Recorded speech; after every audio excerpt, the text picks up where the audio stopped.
Ada orang yang mampu tapi mereka tidak mau tolong. Ada orang yang mau tapi mereka tidak mampu menolong. Tetapi di sana ada satu pribadi yang memiliki kemampuan untuk menolong saudara. Dan dia bukan hanya memiliki kemampuan, dia juga punya kemauan untuk menolong setiap kita. Siapa nama pribadi itu?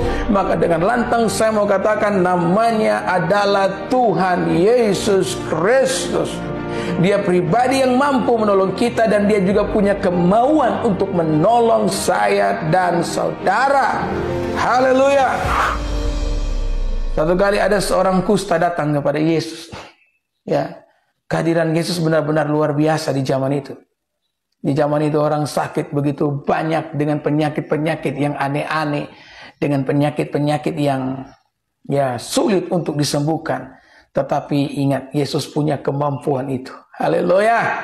Dia punya kuasa atas langit dan bumi. Itu yang dikatakan oleh Alkitab. Kuasa itu ada di tangan Yesus Kristus. Sehingga tidak ada satu pun masalah yang kita alami yang dapat menggentarkan Tuhan Yesus. Masalah yang kita alami mungkin menggentarkan kita, membuat kita takut, membuat kita khawatir, tetapi tidak dengan Yesus. Dia selalu lebih besar daripada semua pergumulan yang dapat engkau hadapi dalam kehidupan saudara. Yang setuju dengan saya ketik amin. Jangan cuma bilang amin, saya tidak dengar. Ketik amin. Haleluya. Maka datanglah orang kusta ini kepada Yesus, ya, dengan sangat sedih. Dengan memohon, dia berkata kepada Yesus, Guru, jika Guru mau, Guru dapat mentahirkan aku. Ya, saudara, orang kusta di zaman itu adalah orang yang sangat menderita. Kenapa? Karena penyakit ini adalah penyakit yang membuat setiap orang tidak mau berurusan dengan mereka. Bahkan seorang tabib pun tidak mau berurusan dengan penyakit kusta. Kenapa? Karena penyakit kusta dianggap sebagai penyakit yang datangnya dari Allah. Dan kalau penyakit itu datang dari Allah, siapa yang mau berurusan dengan Allah? Penyakit kusta adalah penyakit yang akan membuat saudara terisolir jauh dari keluarga saudara.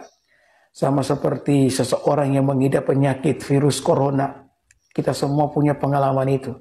Karena peristiwa ini terjadi 4 tahun yang lalu, di tahun 2020. Ya, orang-orang yang mengidap penyakit virus corona perlu terisolasi jauh dari keluarga. Dan banyak di antara mereka yang tidak bertahan kemudian mengalami yang namanya kematian. Persis sama dengan penyakit kusta, karena kusta itu penyakit virus. Virus yang menggerogoti kulit manusia. Sehingga orang yang mengidap penyakit kusta bukan hanya menderita secara fisik, tapi dia juga akan menderita secara batin. Karena dia terpisah dengan anggota keluarga yang dia kasih. Di zaman itu kalau orang kena kusta, harus ada jarak dengan orang yang sehat. Saya pernah membaca sebuah literatur. Kalau saudara kena penyakit kusta dan saudara ngomong dengan orang yang sehat, maka saudara harus berdiri jauh-jauh. Ya, 30 meter sampai 50 meter, saudara bisa bayangkan. Kalau arah angin bertiup dari saudara yang kusta kepada mereka yang sehat, saudara harus berdiri jauh-jauh puluhan meter. Tapi kalau arah angin bertiup dari mereka yang sehat kepada saudara yang kusta, maka saudara bisa berdiri dengan jarak 5 meter saja. Orang kusta di zaman itu harus pakai baju compang-camping dan rambut mereka harus dibiarkan terulur panjang. Setiap kali mereka melangkah beberapa langkah, mereka harus teriak najis. Najis untuk memperingatkan orang lain agar tidak dekat-dekat.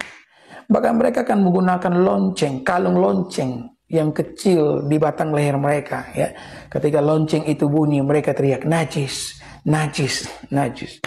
Saya ingat saudara-saudara, para penggembala domba biasa menggunakan lonceng diletakkan kepada leher domba atau leher kambing. Supaya ketika domba itu hilang, kambing itu hilang, mereka akan mencari dan akan berusaha mendengarkan bunyi lonceng tersebut sebagai tanda untuk menandai di mana domba atau kambing itu berada. Ya. Tetapi orang kusta pakai lonceng hanya untuk dihindari orang. Nah, saudara bisa bayangkan kalau saudara sendiri yang mengalami penderitaan itu. Maka apa yang terjadi saudara-saudara, dia pun datang kepada Yesus dan dia berkata, Guru, jika Guru mau, Guru dapat mentahirkan aku. Ya. Ini pertanyaan atau permintaan yang sangat sopan. Kenapa? Karena orang kusta ini tahu diri. Dia tahu diri dengan keadaan yang dialaminya. Dia mengalami sebuah penyakit yang menajiskan. Ya. Dan dia berkata, kalau Guru mau, Guru dapat mentahirkan aku. Saudara, ya semua kita tahu bahwa Tuhan itu mampu. Bahwa bagi Yesus tidak ada yang mustahil. Amin. Apa sih yang mustahil bagi Yesus? Tidak ada. Sebuah pujian mengatakan, bagi Tuhan tak ada yang mustahil. Bagi Tuhan tak ada yang tak mungkin. Kalau dia bisa bangkitkan Lazarus yang sudah mati 4 hari, maka saya yakin, saya percaya dia pun mampu menyembuhkan penyakit kusta yang menyebabkan daging membusuk ini. Orang mati saja 4 hari dibangkitkan, apalagi hanya dengan kusta. Tapi yang menjadi pertanyaannya, apakah Yesus mau berurusan dengan penyakit kusta sementara para tabib yang lainnya tidak mau berurusan dengan penyakit kusta? Itu sebabnya kenapa orang kusta itu datang berkata kalau guru mau. Dia tidak mempertanyakan kuasa dan kemampuan Yesus. Yang dia pertanyakan adalah kemauan, apakah guru mau? Ya, haleluya. Ya, bukankah ini juga menjadi pertanyaan setiap kita ketika engkau ada dalam sebuah kemalangan kehidupan, engkau pun bertanya, apakah Tuhan mau menyembuhkan saya? Apakah Tuhan mau memulihkan keluarga saya? Apakah Tuhan mau menolong saya dari kesulitan ekonomi ini? Saya sementara dililit hutang yang sangat banyak. Apakah Tuhan mau melakukannya bagi saya? Setiap kita tidak akan mempertanyakan kemampuan Tuhan karena setiap kita tahu bahwa Tuhan itu Maha Kuasa. Tapi apakah Tuhan yang Maha Kuasa itu mau menolong kita? Sudah tahu jawaban Yesus itu sangat luar biasa. Jawaban yang sangat luar biasa. Kenapa saya katakan jawaban Yesus sangat luar biasa? Saudara tahu tidak bagaimana cara Yesus menjawab orang kusta itu? Alkitab mengatakan Yesus mengulurkan tangannya. Sesuatu yang tidak boleh dilakukan kepada orang kusta, yakni bersentuhan dengan orang kusta. Tetapi Yesus tidak peduli. Alkitab mengatakan Yesus menyentuh kulitnya yang penuh dengan bakteri kusta itu, yang dipenuhi dengan virus kusta itu. Dan Yesus berkata, aku mau, jadilah engkau tahir. Haleluya.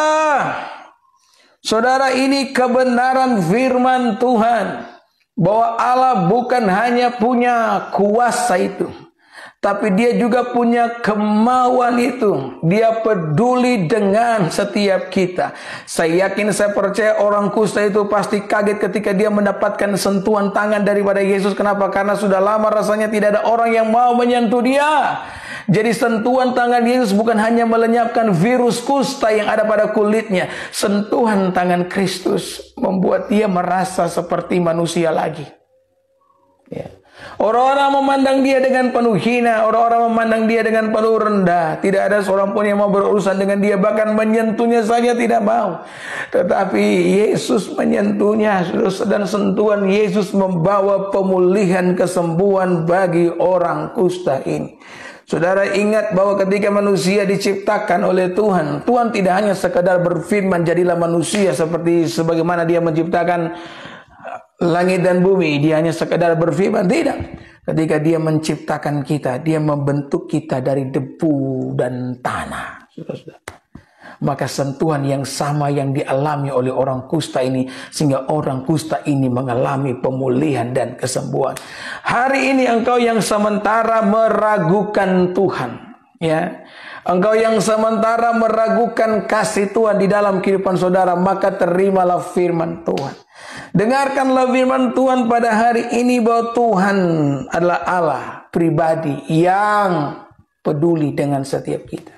Dia memiliki kemampuan itu dan dia punya kemampuan itu. Maka belajarlah berserah penuh kepada kebaikan Tuhan, kepada kehendak Tuhan, kepada rencana Tuhan. Karena dia yang tahu yang terbaik bagi saya dan saudara. Yang setuju sama-sama kita katakan amin. Haleluya, puji Tuhan.